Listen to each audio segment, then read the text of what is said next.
A little. Yes. But it's good.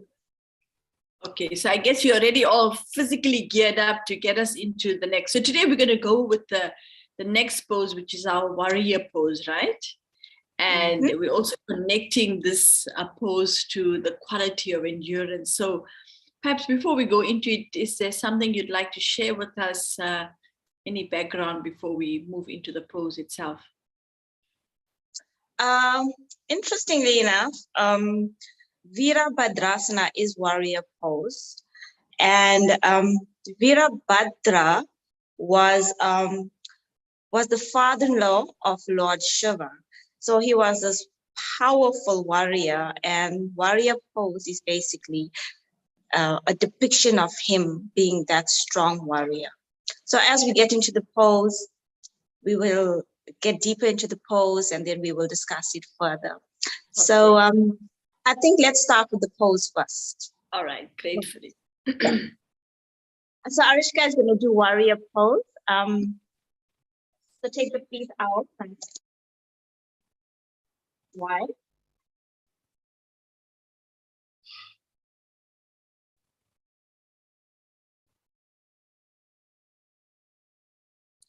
Shalona, you kind of froze in the middle of nowhere.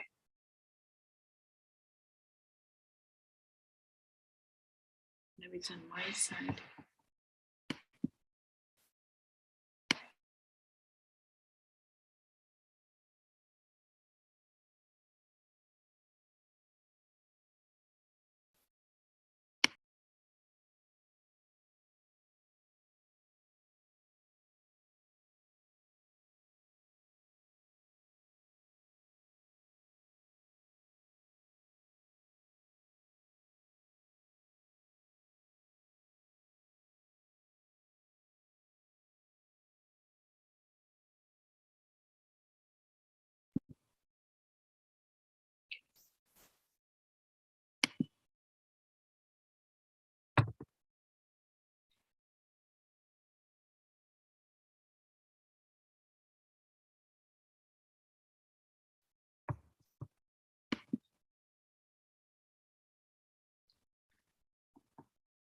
Shalona, you're on mute. We can't hear you.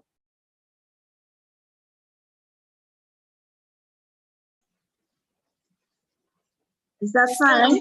Right, thanks. Great. Okay, so we're going to do the other side now. The left leg out, the right leg at a slight angle, the hands to the side. We're going to take the hips down, bending the knee to 90 degrees. Nice and strong. Press on the outer edge of the back foot. And try and be as still as you possibly can in the pose, looking to the middle finger. Take the back hand slightly lower. That's it, perfect. Keep the spine nice and straight, keep the head relaxed, keep the gaze soft.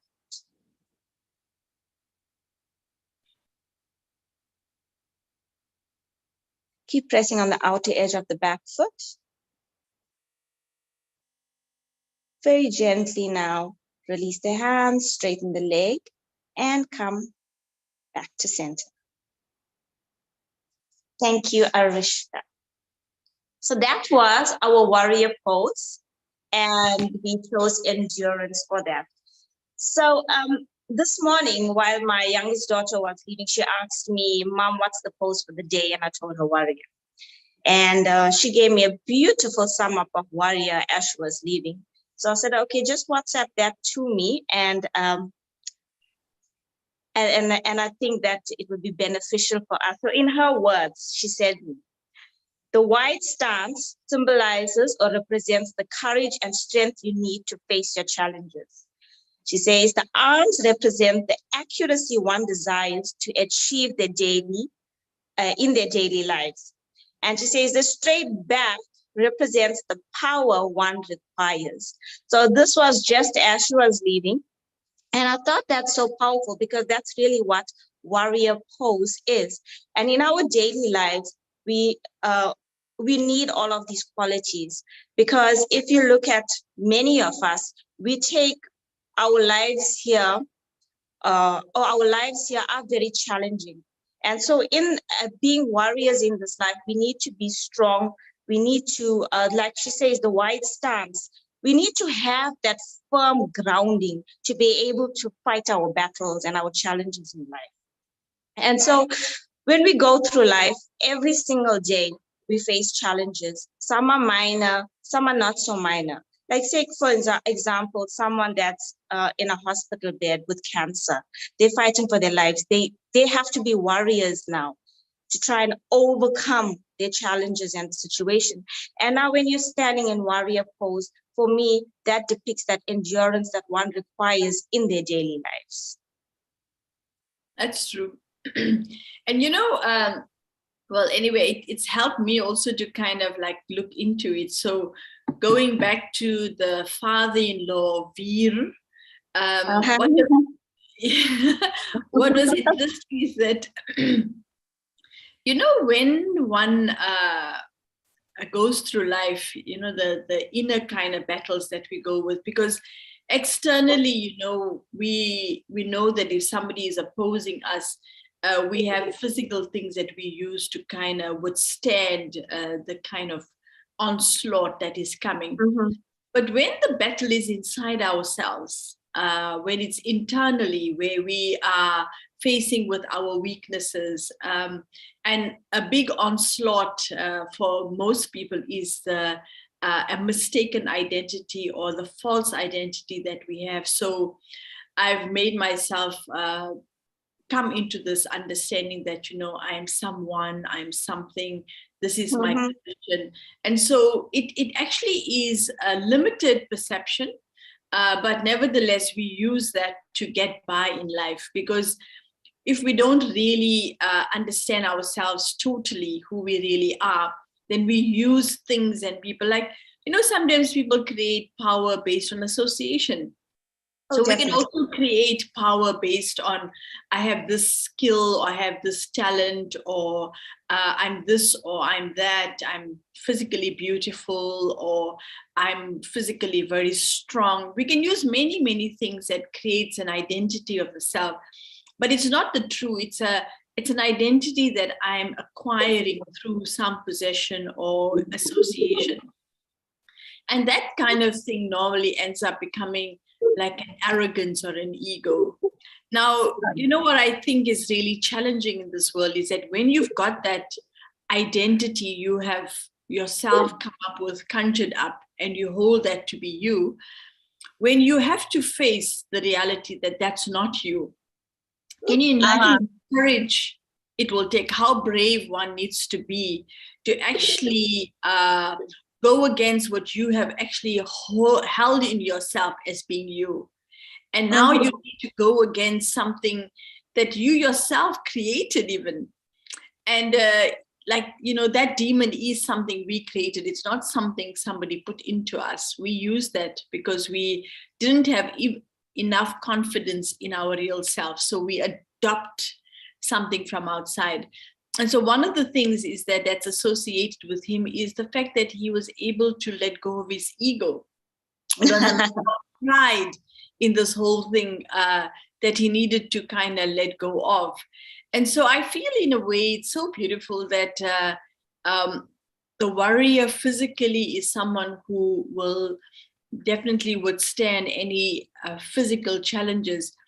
But the stuff that we're dealing with day to day, because today we don't deal with that kind of going to war, head-on collision with anybody. But we are dealing constantly, you know, even emails flying through are like little arrows shooting each other. And, you know, the first thing is that if someone throws me an email with blame and abuse and giving insulting comments, you know, you are sitting in front of your computer and it's just an email you're reading, but there can be so much of anger that's created, and it's related to the ego that my identity has now been damaged. And to be able to in that point, that moment, instead of reacting, to respond, because I know who I am. And I'm not using the things I'm associated to define who I really am. And these are kind of very beautiful things for us to kind of look at and work with, so that we can protect ourselves. Because the moment I become vulnerable by other people's words and I behave the same way they have behaved to me, I lose my integrity. I actually lose my own self-respect. And then the damage that we create means that we lose the way we express ourselves. So my original eternal nature is to be peaceful and loving. And I've used somebody's words to kind of counteract my own qualities. And now I start, you know how they say you want to kind of like give them their own treatment. We say that, let me give you a little their own lesson. That's what I've heard like several times. Yeah. So that when you reminds me of an incident that actually happened recently. So we had a wedding, a family wedding, a very close wedding, and it was actually my husband's brother's wedding. So I used to be, I like to say I used to be, this really loudmouth in the sense that I could like chat away at any situation and just be in the moment. And I wasn't afraid to express myself. Like if I didn't like something, I could tell you. Whether you liked it or not, I'd tell it to you. So anyway, we went to fetch the bride from a house as per the normal Hindu tradition. And we were all gathered there. And this entire wedding actually shocked me because I was actually an observer. So I think the years of yoga and meditation is actually paying off. So we were sitting there, and the bride's mom says to me, "You're very quiet." So I said, "No, I'm not quiet." But in that moment, I realized that I really was very quiet through this entire process. Not because I wanted or I chose to be quiet. It was just, I became that observer. And I spoke when it was necessary to speak, or I spoke in general, or whatever the situation, but I wasn't that outward, that outgoing personality that just ran her mouth off or whatever it is. So, and then the thing is, when I first met you, I used to tell my family, I wish one day I become like Sister Usha. You always see that smile on her face. She's always pleasant, and she's just got this personality.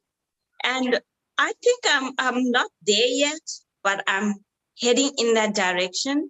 And I think all of us, if we continue on this path of yoga, whether it's the physical aspect or the meditation of it, I think eventually you really do see the change. Like I am seeing the change within myself. And I didn't realize that I was becoming that contemplative person or that quieter person in a good way. Mm.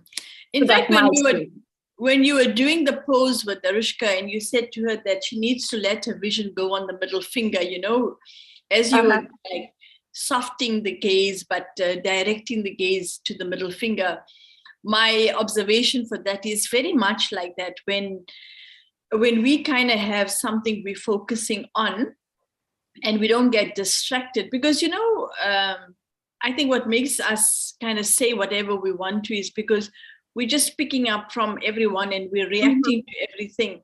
But when we got our own focus and we're channeling our own energy, then that quality you use of observing, it becomes very beautiful, because you've decided not to get involved, but give people the chance and not have an opinion, which is also where ego comes in. Ego is a funny kind of a thing that wants me to prove that I'm good and I'm something. Exactly. Now that you're saying it, I'm almost certain that at all those times, I wanted to prove myself. Now I don't need to prove myself. I am who I am. That's it. Yeah. And that's our strength. In fact, today there was another quality that was very interestingly defined, and because endurance and tolerance, you can actually like couple them up, you know. And it was saying that when we have a sharper discerning power and we're very decisive, that will actually increase tolerance. And I thought that also is very beautiful, because tolerance is like, I can withstand any situation. I don't buckle by the edges when something becomes too much, because I can stand my own ground. And so both that, you know, standing very stable on the ground, the warrior pose itself, having your feet completely apart, which is giving me that ability to cover the ground I'm standing on, you know, and then hold sturdy on it. Now that kind of awareness is that I've explored myself totally, and I'm beginning to know my full potential. I can see clearly who I am. So then I'm making decisions that are based on myself, and I choose my battles. And when I do that, I'm not wasting energy. So to be tolerant and have endurance, you need power. And we're wasting our power a lot in little things here, there, and everywhere. And as a result of that, what's happening is that as your power gets depleted, then you find you're going to have burnout, your immunity is decreased. Then when things happen from the outside, we're very susceptible. And so I think this is something that for me is creating quite a clear idea that if I want to build that level of endurance inside of me, you know, taking myself in my full capacity, making time to understand me is very essential on our journey. And I love the fact that, you know, everything that we do physically has a very deep inner spiritual message. But I also think for myself, like, I don't think I've been much of initially, I mean, I would walk and I was not too much into exercises. But I think after being a meditator, you know, becoming more conscious of having physical strength in the body, being healthy, has come because you understand that if you have a very sound mind, whatever, it has to have a body that also is aligned to that. Definitely. You make the right choices in what you do, how you do it. I found a simple thing like, sometimes people don't like to stretch too much if they have to pick up something. They'll think, why must I work hard? And if I have to carry something or I need to stretch, I say to myself, well, that's just an exercise for me. So I don't, maybe I make the world, like my physical actions, my gymnasium, rather than going out to a gym and having a workout. And if we apply ourselves in our space, we also build capacity, which is quite nice. So many things to explore, but I would also, I'm using the time now to get back to my poses. So thank you so much. No problem. Okay. So one quick thing, you did research now, similar, like what you're saying, you use the area around you, like, and the activities around you as your gymnasium. So you have that awareness, you change your perspective. So there was a research that actually went on a while back where they took a group of cleaners in a hotel, and they were all big size, and they separated them in two groups, and they told them, the one group, they told them, you know what, you are doing so much of work. Do you know that you actually meet your daily requirements for physical activity, and you could lose weight, and you could change your entire body shape and whatever it is regarding their health issues, and you could actually improve your health issues if you have any. And the other, they just left them to do. But just that awareness now that they were doing this physical activity, at the end of that study period, the group that was aware of what they were doing actually did improve their health and did lose the weight in comparison to the group that didn't. So just changing your mindset and your awareness actually helps you. So no, definitely. So, I don't cut corners now. If I have to bend, I bend. Maybe bend few. if I have to, if I'm doing something, I put it far apart, so I have to walk a few more times. It might sound like I'm kind of making more work for myself, but I see in that is merged the fact that I'm giving myself an opportunity to be more in motion rather than become very stagnant. And it really is useful, actually. Oh, So, definitely. do you have any closing statements, or can we, or otherwise, let me do a meditation, and then if you have a closing statement, we can do that. Do you have any thoughts? Closing statements. For me, it's just I love teaching yoga. I love explaining it, and once again, I would like to say everybody that has joined, take the time off. Give yourself even 20 minutes or 30 minutes to practice these yoga, Raj Yoga, Hatha Yoga, and you will definitely see the benefits at the end of the month. Definitely. Great. So we give ourselves our own 21-day challenge, right? Yes. Oh, yeah, that would be awesome. Good, good. Okay, so I'm inviting you to just take a moment. Preferably, if you want to, you can also take a seat and be relaxed. The position of a Raj Yogi is to sit with one's eyes open. So here's a beautiful image of a point of light in front of you. With a soft gaze, bring your attention to the tiny point in front of you. And for the next few moments, just allow your gaze to rest on that point in front of you. And as I focus my attention on that beautiful point in the center,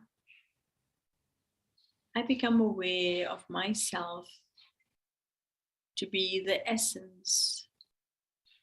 This body is a huge expansion that allows me to do the tasks, carry out my activities in this physical dimension. It is my vehicle, my instrument, but in fact, I am that tiny point, the essence, the power that makes this whole body function. As I become conscious, aware that my form is so tiny, in fact, it's invisible to the naked eye. And this tiny source of energy is the spark that animates the physical body. It is this spark that activates the nervous system and becomes the messenger to send signals as impulses with every thought I think to the brain. And this then converts into the actions that I perform. Every thought I think, every feeling I have is an action. Every word I speak is an action. And then with this powerful awareness, I use my sense organs to perform different tasks and duties. As I sit back and observe how I, this tiny being of energy, am making this huge body work, I begin to appreciate and give importance. It is in this attention that I grow myself in the sense of power. I allow myself to recognize the strength that I have. And as I give myself this attention, focusing my energy towards the center of my forehead, middle of my two eyes, I realize that I, this being of energy, when I focus, I pay attention, I have the right intention, I can achieve anything. Nothing out there physically can come in my way to stop me or to be an obstacle. Just as I, this tiny point of light, can make this huge body move, I, this tiny point of light, can withstand all adversities, all the different challenges that comes from the outside, realizing that all that from the outside is temporary. And I, this being of energy, is constant, eternal, imperishable. This knowing and understanding gives me a great sense of strength, power, and the ability to withstand anything from the outside. I know that as this being of light, I am the master creator, and I, this master creator, has a clear connection with the source, the creator. And so in my moments when my power runs out, I can draw that energy from the divine, from the creator, and keep myself recharged, full to capacity. I know that I, this living being, this beautiful spark of light energy, can do what it requires to do. And knowing my potential, knowing my strength, I am calm, I am relaxed, I am focused, I am still. And it is this stillness itself that becomes my protection, that stability itself that becomes my armor of protection. So today I choose to hold on to this powerful awareness and stay true to who I am, and allow this power to become the strength in each action I use. Om Shanti. So the thought for us today, endurance. I remain committed against all odds to gain victory over the false identity, the ego and arrogance of my physical body. This victory opens my heart and enables me to regain my sovereignty. I know my true strength. My light keeps shining. The steps I take leave behind the footprints of benevolence. Om Shanti. So have a peaceful, beautiful day, and let's practice that powerful being, the warrior. Warrior inside will help me to remain free from any adversities. Om Shanti.